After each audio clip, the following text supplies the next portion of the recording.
More than 14 million Americans are the primary caregiver for an injured veteran, and that number has nearly tripled over the past 10 years. And this evening, Rich Donnelly is on your side with a story of a woman from Jacksonville who went to our nation's capital to fight for more resources for caregivers of our military community.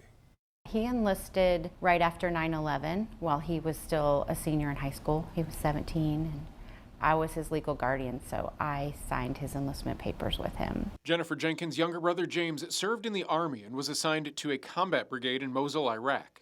That's where he was injured by an IED. He suffered damage to his brain, a traumatic brain injury, damage to his spine, his hearing. He lost vision. Jennifer stayed by her brother's side through 23 surgeries. I didn't realize how long the rest of our lives would be, right? How long I would be a caregiver.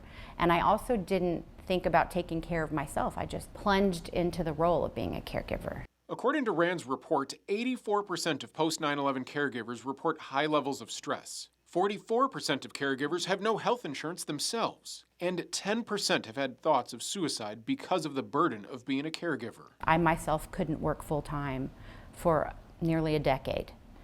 There simply weren't enough hours in the day to take care of my brother and have a job. That's on top of raising a child who was in 3rd grade when her brother was injured. He's made great strides through Wounded Warrior Project's Independence program following the injury. But Jenkins knows the financial and emotional struggles their family went through to get to this point. That's why she was in Washington, D.C. to push for legislation to increase resources for caregivers who are on the front lines of the rest of their veteran's life. You know, it's hard to watch your sibling go through something so terrible and so difficult, but also he was so proud to serve, so proud to support his country in any way that he could. I appreciate the good times a lot more now because I know how hard we've worked to be a healthy family. Thank them for their sacrifice. That was Rich Donnelly with that story.